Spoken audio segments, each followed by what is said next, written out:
Hi everyone, I am TransvolDog and today I'm making a quick instructional video for Tiny TV Jam, which is a game jam I'm organizing. It begins today, we are January the 14th, and it will end on January the 22nd.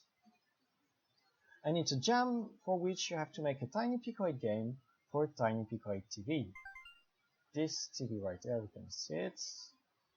There it is. So see, you have a TV, I can turn it on, and I can play Pong. Now, that looks really cool. And you'll have to make a game for this little TV. And I'm gonna show you how to do that. So, Hunter. So to participate, you have to download the base cart, which is right there. So you click on the lower left corner here, there's a cart link, you click on it, then you right click on the cart and you do save image as. You save it anywhere, it doesn't matter, you call it Tiny TV. Do rename it, otherwise you have trouble finding it again. Now it's right there. I open Picoid, on Picoid I type folder. I have the folder of Picoid cards, which opens up. See, that's where Picoid stores all your cards. You drag and drop the Tiny TV card in there.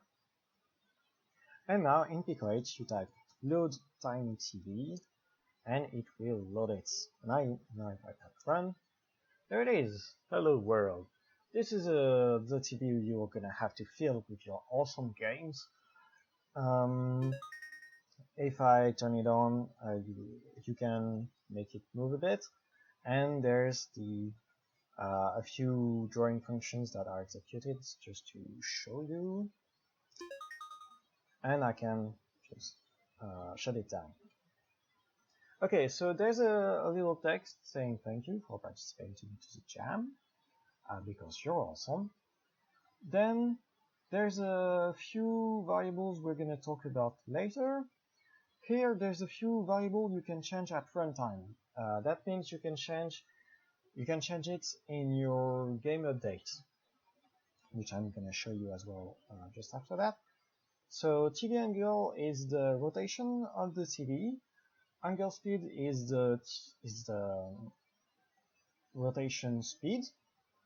So you can just not touch TV angle and just touch TV angle speed and it will apply itself to TV angle, like it's magic. That's really cool. There's a TV X offset and Y offset, which can let you move the TV on the screen. But the TV will always be recentered automatically. There's a fake vertical angle, because I'm not that great at math, so I couldn't do the real 3D like, you can rotate it in all the ways you want. So instead I did a thing that still lets you rotate a bit, kind of. That's what it is. But yeah, see, it will not do a barrel roll or anything like that. Still, you can use it. And there's the TV debug. If I set that to true and I do run, you have the memory usage and the CPU usage. So you can see we're not using much memory at all. However, we are using CPU. Yeah, we are rendering a voxel TV in Picoid, so it is kind of something, you know. So we are using quite a bit of CPU, but don't worry, 25% of CPU should be way more than enough for your tiny games. So yeah, don't worry about that. Then we have a first function, that is GameInit. In this function, you should initialize your game. So for example, I'm gonna initialize an X value, I'm gonna set it to 5, and a Y value, I'm gonna set it to 5 as well. Then the next function is GameUpdate. So that's where you update your game. Here there's some demo stuff. That's what I showed you when I pressed the arrow keys. That made the TV move a bit. Don't click that. You can just you know, that was just to show off, but you can delete it, that doesn't matter. And I'm gonna do, if I press, for example, the left key, my x variable will decrease. I'm gonna do that for every other key as well, I mean for every other error keys. Okay, it's x.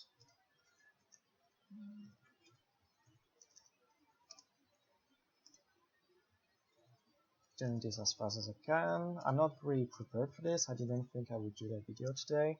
I mean, I didn't think I would do a video at all. So hey, I'm doing that for you guys. Okay, so we have an update, and then we have a draw function, a game draw function. That's where you draw stuff. So again, that's for showing off. You draw things exactly as you would draw something in regular Pico 8. So for example, I'm gonna draw a point at my coordinates x and y, which I can move because I did all this stuff in game update. Okay, let's try to run that. I said run, not run. Okay, there it is. I have my TV. There I have it.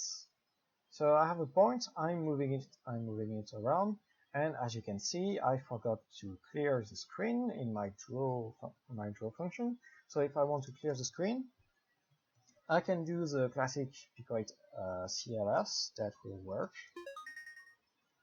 But if you do want to save a tiny amount of CPU, you can just do rectfill 0, 0, 10, 11, 0.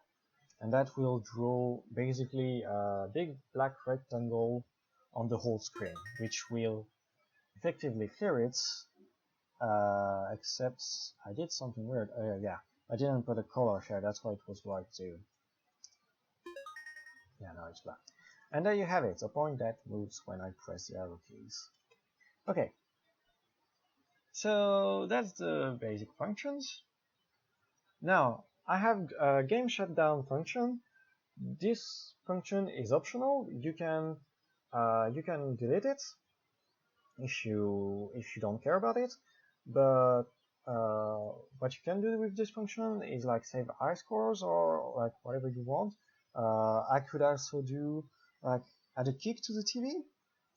So like when I turn off the TV, I can do TV angle SPD, so TV angle speed is equal to 0.1.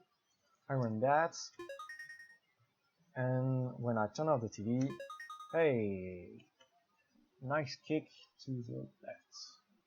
Okay, so that's the function game shutdown, but it's optional. If you do not care about it, you can just delete it and it will work. Now, the next function is set screen text. That function lets you add text, static text, to the screen. So for example, I'm gonna add some text because text is cool. I'm gonna add text. I'm gonna put some text in there.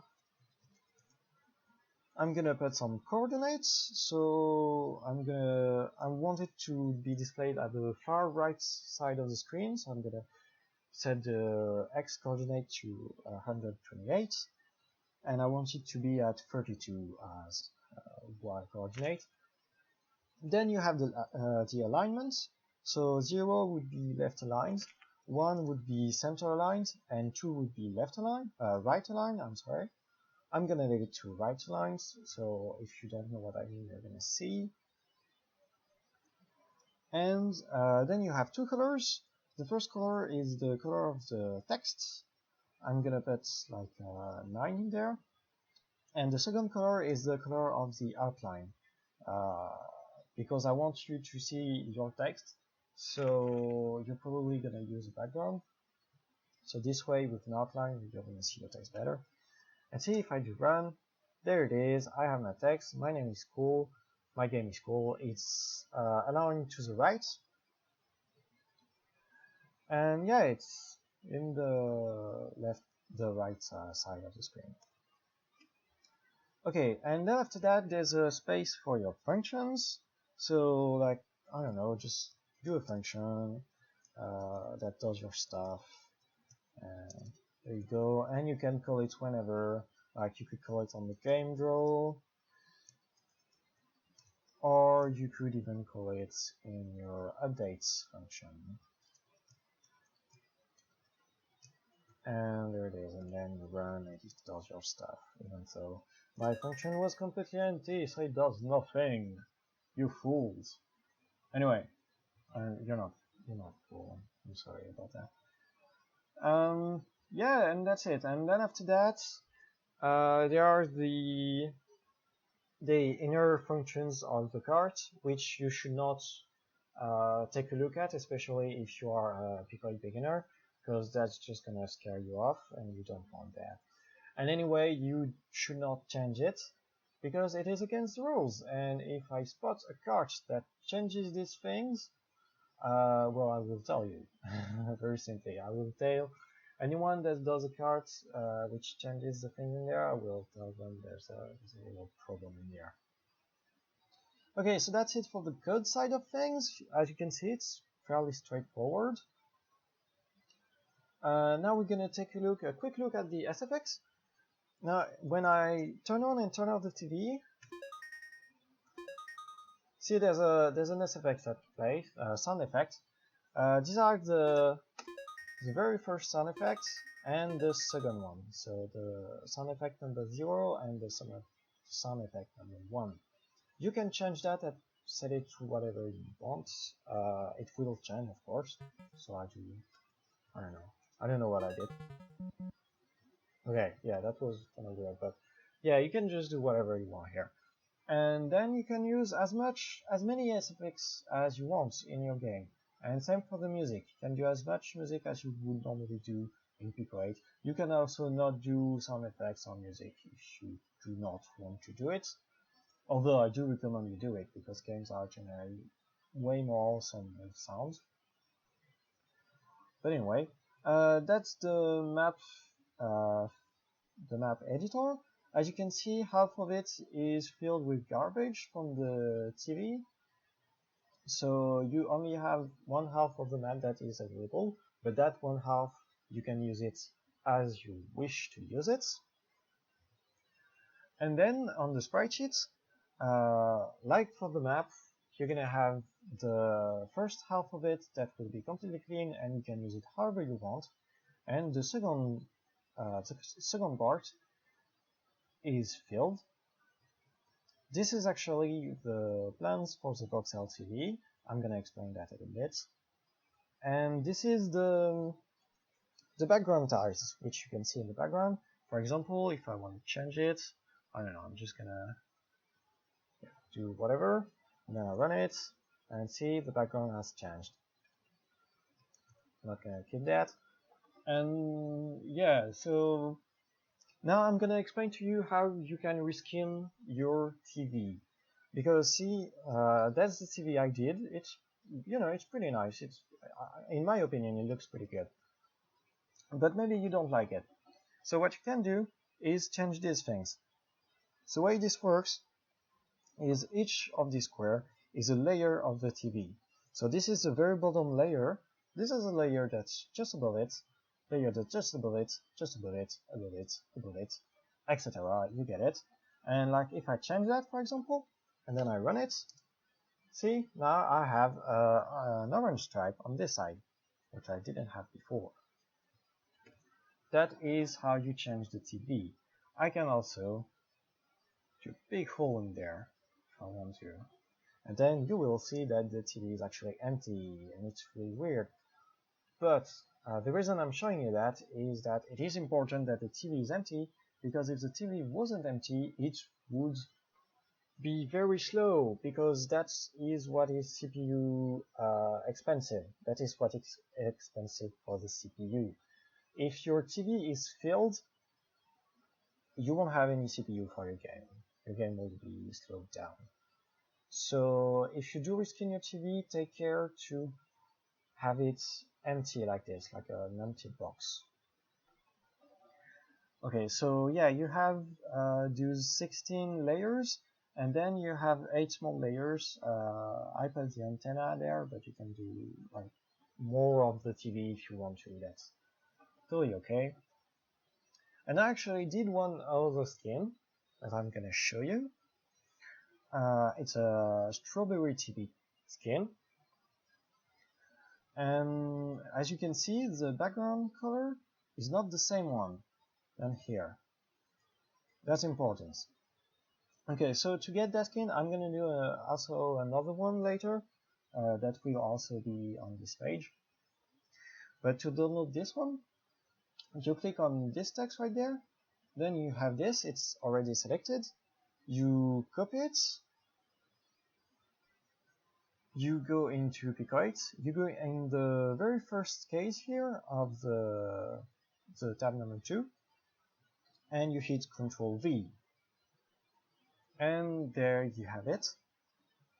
But now, as I said, the background color changed, and you need to change that.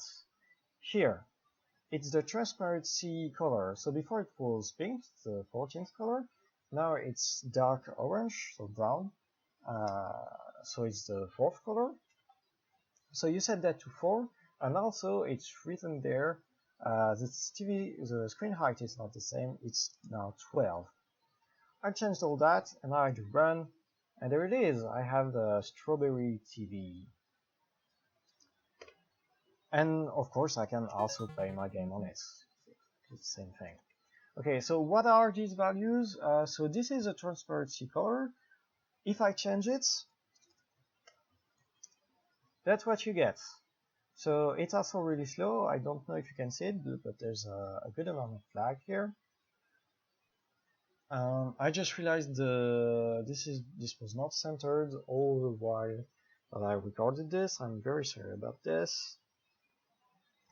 But yeah, it's slow, so don't do that, and do use your actual transparency color. And then there's the screen height, because when you reskin your TV, the screen is actually just black pixels, but you can put your black pixels wherever you want. However, they need to be where the screen is supposed to be, and this value is how you'd tell the program where the screen is. So if I lower it, you're gonna see there's gonna be a zero problem. See, the screen stops right there, and there it's actually continuing below the actual screen, but we can't see it because there aren't any black pixels there. So I'm gonna save that as well. That might seem a bit complicated, but it's not really. It's actually fairly simple if you give it a try. And, well, there you go. Actually, I think we covered everything. So, thank you for watching this video. I hope you don't feel overwhelmed or anything. The only really complicated part is the reskin part, which you do not have to do. You do not have to reskin the TV. You can do it. It will be appreciated, of course, but you don't have to do it. You can just use the base TV, or you can use this one, the strawberry one, and I'm also going to do another one, I think. I don't know what it will look like yet. But yeah. Thank you for watching this. Thank you for participating to Tiny TV Jam, if you do so. I hope you do so, that would be exciting. I can't wait to see what you will be making.